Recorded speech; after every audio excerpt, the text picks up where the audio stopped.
Yo everybody, what's going on? This is Keegan from Kman Reviews. If you enjoyed this review, make sure you hit that like and the subscribe button, and if you have any opinions at all that you would like to share, make sure to leave them down in the comment section. Bladee, Eversince. Bladee is a Swedish rapper, singer, producer, musical phenomenon, someone who has built up such an obscene cult following through the usage of intoxicating synthetic passages, auto-tune slathered deliveries, and relatable, often symbolic lyrical topics. An artist I've yet to truly engross myself in, which changed thanks to the request to cover Bladee's debut mixtape Glue, which if you haven't seen that review, there will be a link in the corner for you to go check that out, which also, I did not expect that video to do nearly as well as it did, so thank you all so much for that. And I also wasn't too surprised to see at least a few more requests to tackle Bladee's other work, so I figured, why not start going in chronological order with Bladee's debut album, Eversince, released in 2016. Been so excited to finally return to Bladee's music, so let's just dive right in. What are my thoughts on Eversince? Let's find out as I review it track by track. Since I couldn't find if there were actually any singles, we will just start at the top of the track list, with that being Who Goes There, which is an amazing opening song. Might just be one of my favorite Bladee tracks I've ever heard. The track inherently feels frozen, like I'm in a barren tundra. The percussion feels brittle, the synth pulsations blasting out like sudden gusts of snowy wind, and Bladee's monotone delivery really stands out. Normally, I'm not that much of a fan of one-note singing, but it just dances over this mix so smoothly, I can't help but vibe along to it. I also really sympathize with these lyrics, with Bladee rapping about struggling with isolation and derealization, fighting a lot of demons, depression, and an unexpected rise to popularity, ending the chorus by stating that he grew up in the snow, he's used to it being cold anyway. Such a riveting song and a phenomenal opener. So What featuring Echo 2K has such a gorgeous instrumental. I love how it opens up with this woody, organic melody, slowly leading into this encapsulating dome of bass, letting this soul, shiny synth cry out from the abyssal atmosphere. And when you factor in a simple hi-hat, the bass and synth only seem to get amplified, turning the track into a sheer banger. Love Echo's delivery on here. He doesn't have the same one-dimensionality as Bladee. It's a lot more of a standard delivery where Bladee has a bit of a hypnotic element to the slurring, and I love how both MCs have their own distinct charisma. It gives the song such a different flavor, as these lyrics are about nonchalance regarding each MC's drug addictions, using that to cope with the hate, gossip, and jealousy directed at them. Such an infectious song, I love it. Lovenote features a very dramatic introductory statement. The foreboding and looming synths slowly get bigger and bigger, almost to the point of just swallowing the mix whole, but not before vanishing completely and leaving Bladee to start rapping in unobstructed, echoing silence like he's performing in this secluded, cavernous room. Out of nowhere, the snare comes bashing in, almost reminding me of marching drums, while the beeping synth melody almost feels vintage, like I'm playing an old 8-bit shooter. I also love the dispersed breakdown about a minute in, letting these glistening, foggy synths add an expansive atmosphere to the tune, before the bass breaks back in through the mix and letting this cycle repeat again a few times. I would have liked this song to hold on to its banger status for a bit longer with each of those shifts, but the track does shift rather frequently, and as a result, it's almost a bit difficult to get suckered into one specific mood while the song is constantly changing. Still a good song though. Missing Person features one of the sparsest opening moments I've heard in a while. I barely even noticed the song had started until it was about 30 seconds in, when the delicate chimes ring in with Bladee's tuned singing over the sheer emptiness. The real song kicks in at just under a minute, letting the chiming get more prominent, while the sandy hi-hat and muted bass make up for the bulk of the beat. The whole song feels very crystalline. It's glossy, it's very tranquil.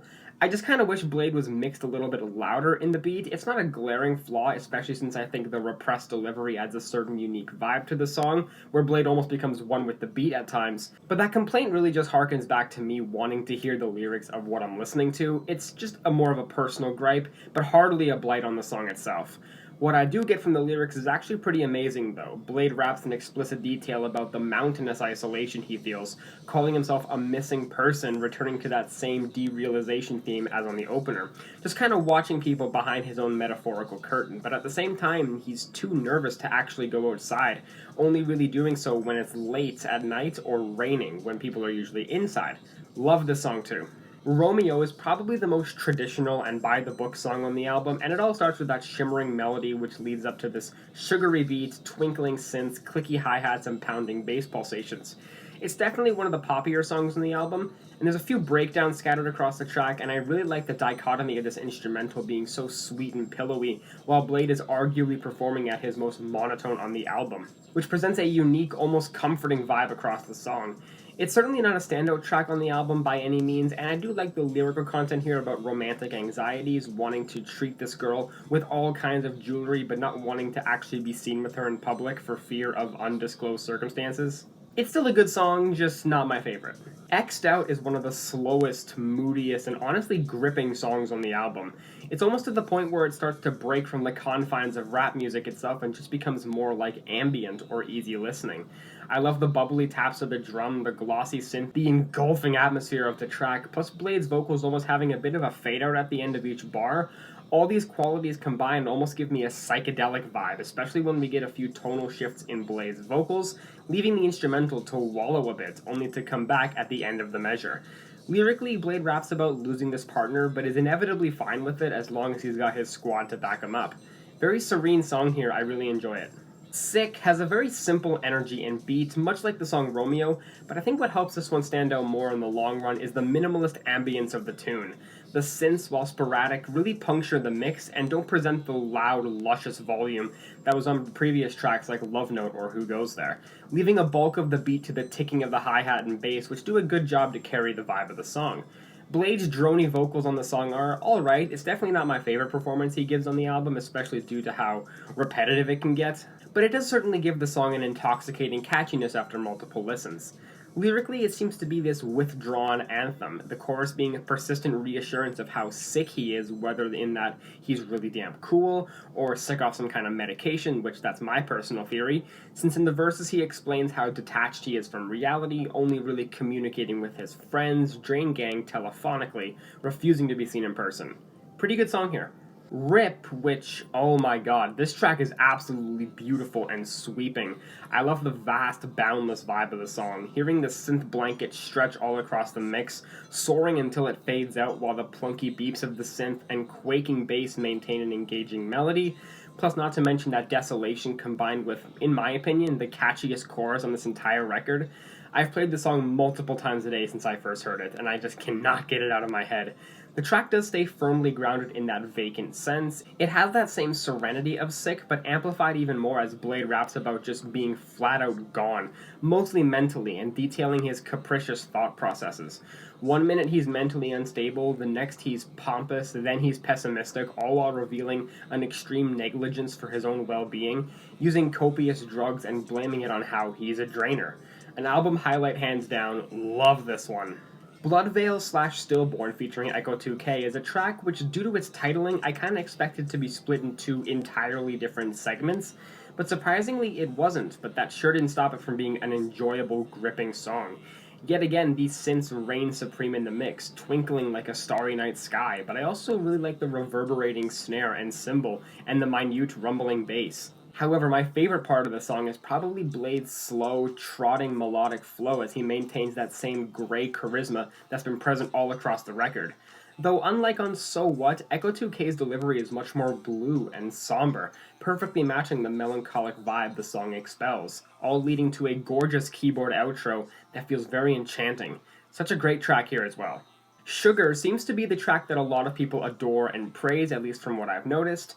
And yeah, I can definitely get behind this one too. I love the punch the instrumental throws, the hi-hats sputtering across the mix, the synthetic ambience sets a fittingly sugary undertone, while the bass resonates strongly. Blade's vocals remind me of how they were on Missing Person, in that they're so drenched and smothered in echo and reverb that they basically camouflage in with the beat and just become like a secondary melody, which that melody is also very sweet, especially on the chorus, as he sings about this partner's blood being like sugar, which could just be like a cry out to actually be with the partner or maybe some other vampiric desire, while also indicating on a belief that he's gonna cause his own death and enter heaven with a loving embrace.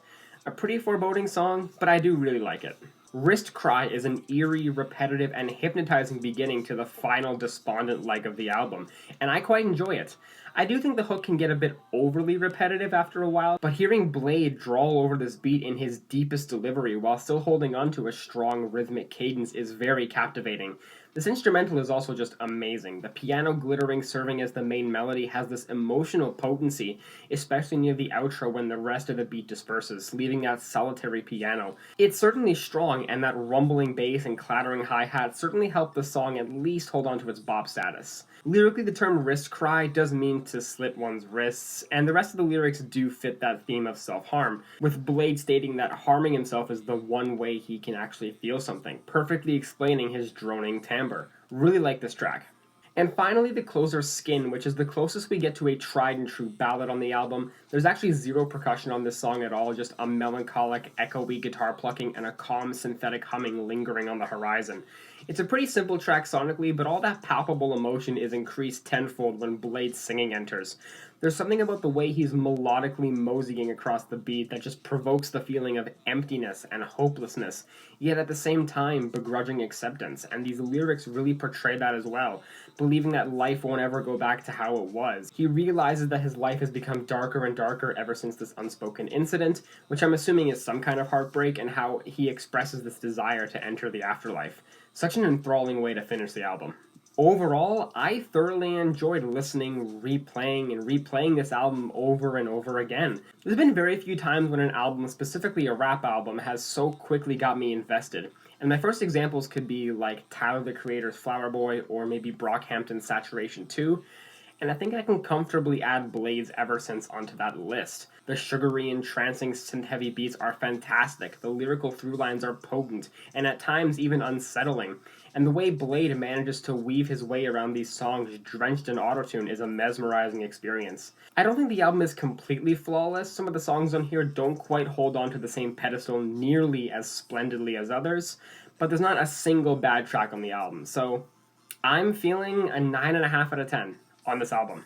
Well guys, hope you enjoyed that review. Thank you all so much for watching, and I will see you in the next one. Peace!